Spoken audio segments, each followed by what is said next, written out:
Hi, I'm Matt Ketman with Time Magazine. I'm here today with Robert Kiyosaki. He is the best-selling author of Rich Dad, Poor Dad, which has been translated into more than 50 languages and is the #1 personal finance book in the history of the world. Thank you for joining us today, Robert. Thank you. This question comes to us from A.J. Gupta from Grays Lake, Illinois. If you did not have the rich dad in your life, what would you be doing today? It's hard to say if I didn't have my rich dad because as a young kid, starting at probably about the age of 5, 6, 7, 8, 9, I really wanted to be rich. So I think #1 is desire, and then you naturally seek your role models and teachers. And in my lifetime, I've had multiple rich dads. My rich dad was my best friend's father starting at the age of 9. And then today, I still seek mentors and wise men and wise women because that's how you get wiser, is by hanging out with smart people. And this one comes to us from Lagos, Nigeria. What made you write Conspiracy of the Rich? It goes back to why don't we have financial education in our schools? I mean, good question, right? Right. And how come the tax laws are different for different people? There's 4 things that make the most 90% of the people poor. #1 is taxes. 2 is debt, college loans, house loans, car payments, credit cards. 3 is inflation.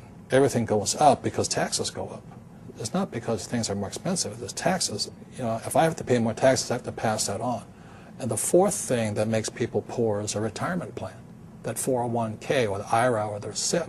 I don't need a retirement plan because all of my assets produce income. So like I have 1,400 apartments. Every month I get a check. Why do I need a retirement plan? I have 8 oil wells. Every month I get a check. Are there some people who should play it safe and do the traditional route and just pick up a house, pay the mortgage? That's probably the most dangerous thing you can do today. What's happening in the Western world, in America, we're going to become a third world nation, rich and poor. That's it. The middle class is being wiped out. So the people in the middle, whoever's left in there, will be the ones paying the taxes, the debt, the inflation. The middle class is they're the pack mule. Is there any way a government can help this, or is it really based on the individual to come up? You have to decide which side of the fence you're on, rich or poor. Yeah. Make up your mind. Yeah. Make up your mind. I made up my mind. It's rich dad, poor dad. I want to listen to my old man, a PhD. The government will take care of me. You save your money. And as you're saving your money, the Federal Reserve is printing trillions of dollars. How stupid can you be?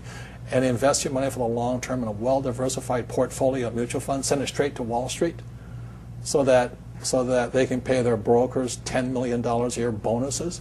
How stupid does a person have to be? Wake up. Do they teach you that in college-level economics or no? Hell no. Are you kidding me? Absolutely not.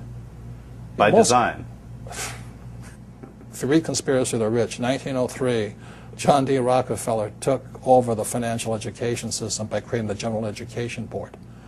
And since then, the rich have controlled what is taught at schools. This question comes to us from Tokyo. Jay Sienna asks, you always say that your poor dad forbade everyone to talk about money at the dinner table. Did you ever ask him why? And at your dinner table now, are people allowed to talk about money? That's all I talk about is about money. Tell me something money does not affect. Does money affect education? Absolutely. If you have money, you can go to the best schools. Look at George Bush. Right. This one comes from Laredo, Texas, from Steven San Ramon. When you and your wife were living out of your car, how did you remain so confident that you would be able to accumulate enough wealth to not only retire rich, but young as well? Well, confidence comes from discipline and training. I think one of the best things that happened for me was I kept flunking out of school. And I realized it wasn't school that was a problem, it was a lack of discipline. And so that's one of the reasons that I went to military school. The military trains you that there's 4 strengths. There's mental strength, emotional strength, physical strength, and spiritual strength. So that's what kind of kept me going. Is there a time to bail out on a project, though? When... I don't that's not in my vocabulary. Yeah. Look, I have an unfair advantage, I went to war. And at war, I'm alive because other guys died for me. When you see stuff like that, how can I quit? Most guys are just wimps, pussies, cowards. They don't have it. So they should get a job. Muhammad Zafar asks, is it possible for a person with no money and few resources to still make a fortune? How? Get off your butt. You have to get smart. You have to look for teachers. I mean, it's pretty obvious. Like I said, you know, if you want to be a mechanic, you go hang out with mechanics. You know, you want to be a school teacher, hang out with school teachers. Right. Right? It's really simple. I mean, and it takes determination, discipline, drive, correction. Can't quit.